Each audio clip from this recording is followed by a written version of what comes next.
আসসালামু আলাইকুম। রমজানের অনেক, অনেক শুভেচ্ছা সবাইকে। আশা করি যে যেখান থেকে এই মুহূর্তে আমার ভিডিও দেখতেছেন সবাই ভালো আছেন, সুস্থ আছেন।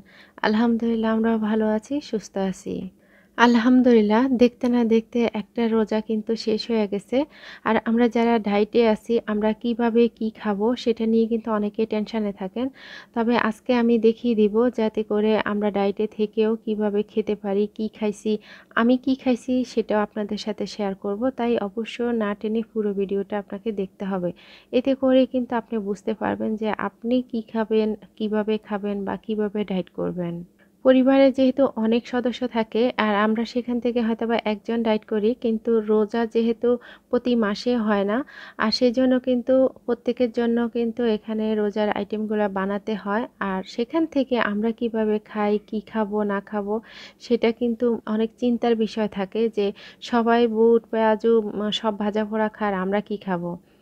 এখানে ২ কেজি বেসন নিয়ে আসছি। যেহেতু আমার ছেলেরা ভাজা-পোড়া খাবে, তো আমি সবগুলাকে একসাথে চেলে তারপরে এখানে যা, যা লাগে সবকিছু একসাথে দিয়ে তারপরে আমি এগুলা বক্স ভরে রেখে দিই।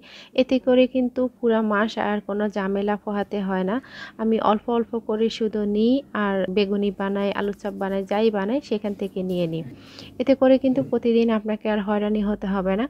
এভাবে করে আপনি শুকনো সবকিছু দিয়ে কন্টেনার ভরে রেখে দিবেন।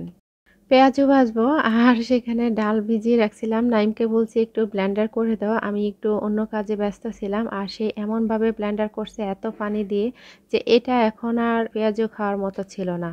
পরে আমি ওকে এটা করে দেখাইছি যে এইভাবে করে ব্লেন্ডার করতে হবে। তাও কিছু করার নাই। আমি একটা স্ট্যান্ডে রেখে দিছি। পানিগুলা ঝরে গেলে হয়তোবা যদি কিছু করা যায়।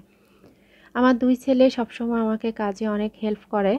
আল্লাহ বাছাই রাখুক ওদেরকে যেন সারা জীবন মাকে এভাবে হেল্প করতে পারে। আপনারা আমার ছেলেদের জন্য একটু দোয়া করবেন। আমিও আপনাদের বাচ্চাদের জন্য দোয়া করব। তো ওরা আমাকে পেঁয়াজ, মরিচ যে যতটুকু পারছে সবকিছু কেটে দিচ্ছে। যদিও ছেলে মানুষ, আসলে অতটুকু করে সম্ভব হয় না। ছেলে আর মেয়ের মধ্যে অনেক তফাৎ থাকে। মেয়েরা কাজগুলোকে যত গুছিয়ে করতে পারে, আসলে ছেলেরা কিন্তু অত গুছিয়ে করতে পারে না। তারপরে আলহামদুলিল্লাহ আমার ছেলেরা আমাকে যেভাবে সাহায্য করতেছে, আমি এতেই অনেক খুশি। যেহেতু নাইম ইবন ওরা দুজনেই রোজা রাখছে, তো ওদের জন্য কিন্তু অল্প, অল্প করে ভাজা-পোড়া রেডি করতেছি। আর ওরা কিন্তু ভাজা-পোড়াটা অনেক বেশি পছন্দ করে। যেমন আলু চপ, বেগুনি এই খাবারগুলো ওদের অনেক পছন্দ। আর আমার মনে হয় ছেলেরা মেয়েদের তুলনায় একটু খাবার নিয়ে একটু বেশি, যে ওরা কি খাবে না খাবে এই জিনিসটা নিয়ে ওরা মনে হয় কম জ্বালাতপড়া করে। মেয়েরা মনে হয় একটু বেশিই করে যে এটা খাবো না, ওটা খাবো না, এরকম চিন্তা ধারণা মেয়েদের মধ্যে বেশি থাকে। কিন্তু ছেলেরা কিন্তু সব জিনিসেই খায়। মাশাআল্লাহ আমার ছেলেরা খায়। আমি সেজন্যই বললাম আরকি। আমি জানি না আসলে মেয়েরা ছেলেরা সবকিছু এক কিনা। আমি এদিকে ভাজা-পোড়া করতেছি আর এদিকে ইভেনকে দিছিলাম ফলমূলগুলা কাটার জন্য আর শরবত রেডি করার জন্য। তো ওরাও ওদের খাবারগুলা রেডি করে নিচ্ছে। কারণ আমি একা হাতে কিন্তু সবকিছু করা সম্ভব না। তো ইভেন আর নাইম মিলেই কিন্তু ওরা ফল বা যেই শরবতগুলা ওগুলা রেডি করতেছে।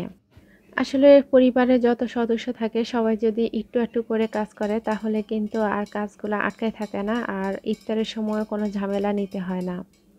এখন আমার খাবারটা আমি রেডি করতেছি। আমি কি খাবো? এখানে আমি ২ চামচ চিয়া সিড ভিজিয়ে রাখতেছি। আর যেহেতু চিয়া সিডটা খেতে হবে, তবে যাদের গ্যাস্ট্রিক আছে তারা কিভাবে খাবেন আমি সেটা দেখিয়ে দিব। কারণ অনেকের আছে গ্যাস্ট্রিক আছে কিন্তু আপনারা লেবু খেতে চান না বা অ্যাপেল সিডার ভিনেগার খেতে চান না, তাহলে আপনারা কিভাবে খাবেন? আমার জন্য আমি প্লেটটা সাজিয়ে নিচ্ছি। এখানে আমি যতগুলা ফল কাটছে সেখান থেকে আমি কিছু, কিছু ফল নিয়ে নিছি। একটা আপু আমাকে প্রশ্ন করছে যে মুড়ি খাওয়া যাবে কিনা? তো আমি আজকে বলে দিব যে আসলে আপনারা মুড়ি খেতে পারবেন কিনা বা কিভাবে খাবেন। এখানে আমি চিয়া সিডটা নিয়ে নিছি। এরপরে কিছু লেবু আমি স্লাইস করে দিয়ে দিছি। আর হালকা কুসুম গরম পানি দিছি। যদি আপনি কুসুম গরম পানি না খেতে চান সেক্ষেত্রে কিন্তু নরমাল যে পানিটা আছে সেটা দিয়েও খেতে পারবেন। তবে যেহেতু আপনার গ্যাস্ট্রিকের সমস্যা থাকতে পারে, সারাদিন রোজা রাখার পরে যদি হুট করে আপনি এই পানিটা খান তখন কিন্তু আপনার গ্যাস্ট্রিকের জ্বালা-পোড়া বেড়ে যাবে। তাই এখানে আর অন্য কিছু না দিয়ে আপনি এভাবেই খেয়ে নিতে পারেন। আর যদি গ্যাস্ট্রিকের সমস্যা না থাকে সেক্ষেত্রে লেবু এবং কি হিমালয়ান পিঙ্ক সল্ট দিয়ে তারপরে খেয়ে নেবেন। ইফতারের সময় হয়ে গেছে, এখন ছেলেরা দোয়া করতেছে, আমিও করতেছি, যদিও একটুখানি ক্যামেরা বন্দি করে নিচ্ছি আরকি। তো এই তো আজান দিয়ে দিছে, আলহামদুলিল্লাহ ওরা খেয়ে নিচ্ছে। দেখতে না দেখতে কিন্তু একটা রোজা শেষ। কোন ফাঁকে দিয়ে চলে গেল আসলে বলাই যায় না। আর আমরা যারা ডায়েট করতেছি আসলে আমাদের কিন্তু কোনো কষ্টই হচ্ছে না। কারণ আমরা ডায়েট করে কিন্তু আমাদের অভ্যাস হয়ে গেছে।